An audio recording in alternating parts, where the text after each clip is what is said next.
Fala galera, eu sou Yuri Costa e esse é o Ponte do Reino e a gente segue para o penúltimo episódio da terceira temporada de The Chosen. E bom, semana passada eu disse que o sexto episódio tinha sido o que eu menos gostei nessa temporada e eu vou ter que atualizar isso e dizer que o sétimo conseguiu superar. De novo, isso não quer dizer que o episódio seja ruim, porque o nível de The Chosen é muito alto. Mas comparado com os demais episódios, foi sem dúvida o que eu menos gostei. Isso porque ele é um episódio de transição que, ao meu ver, não se sustenta por si só. Ou seja, em outras palavras, ele não funciona como um episódio isolado. Ele só funciona se você ouvir dentro de todo o contexto da temporada e até da série. Mas vem comigo que eu vou explicar cada uma das cenas e a gente vai comentando junto e você vai entender melhor o que eu quero dizer. O episódio começa com várias famílias contando a história da rainha Esther e comemorando o Purim, uma data de celebração judaico, feriado judaico, e tá todo mundo lá celebrando feliz, exceto Simão, que na verdade tá furioso. Depois da abertura a gente vê Felipe e André voltando de Decápolis para onde eles tinham ido para tentar amenizar o estrago que eles fizeram por lá, mas eles acabam só piorando ainda mais as coisas ao contar a parábola de Jesus sobre o grande banquete. You said this to a mixed crowd?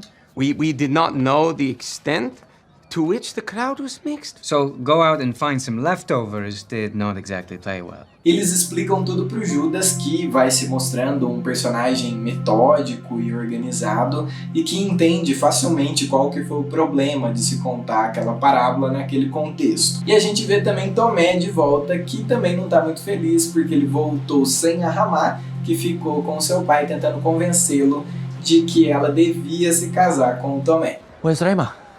Did her dad say no or something? I mean, he didn't say no. Nessa mesma cena a gente vê alguns discípulos comentando sobre o plano de restaurar lá as terras do olival e como conseguir tanto enxofre poderia parecer para as pessoas que eles estavam se preparando para uma guerra ou sei lá. Mas a cena termina com Maria confessando para Mateus que ao mexer no cofre da casa dele, ela acabou encontrando algumas borlas de oração, que são umas tiras de pano que os judeus prendem nas suas roupas. Ah, então era sobre isso que era aquela cena do episódio anterior lá do cofre. No fim não tinha nada a ver com Judas, né? Mateus fica bravo por Maria ter mexido nas suas coisas e sai.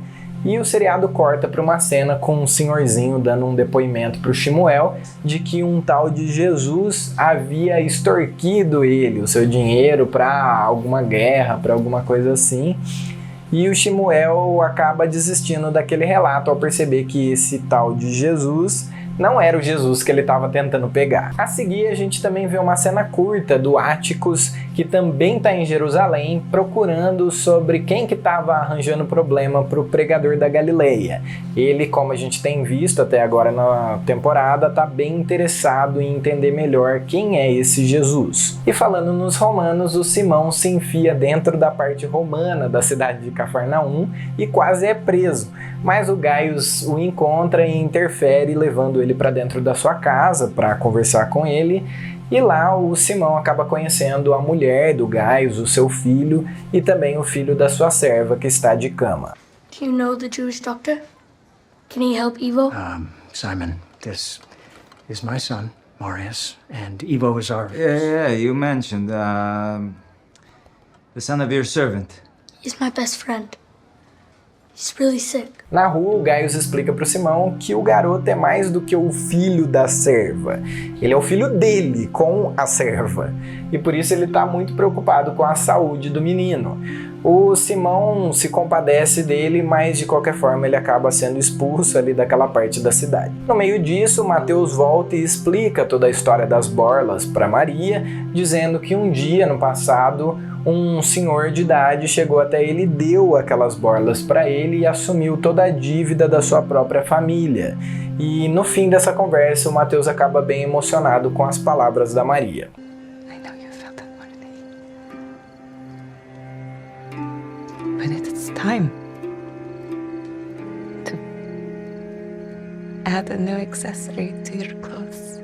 Depois da conversa, o Mateus procura a ajuda do Tadeu, que o orienta sobre como amarrar as borlas na sua veste, E eu devo dizer que pra mim é sempre um prazer as cenas em que o Tadeu aparece. Eu acho ele um personagem muito agradável e é uma pena pra mim que ele tenha tão pouco destaque na série até agora. Quando eles entram na casa, finalmente Jesus aparece nesse episódio. E ele tá lá ouvindo o relato de Felipe e André sobre Decápolis e ele decide que na manhã seguinte eles deviam partir para lá para resolver todo o problema, mas que João devia ficar para trás para esperar por Simão e levá-lo junto, já que Simão perdeu aquela reunião e não estava sabendo de nada. Master, whatever it is you need, I can provide.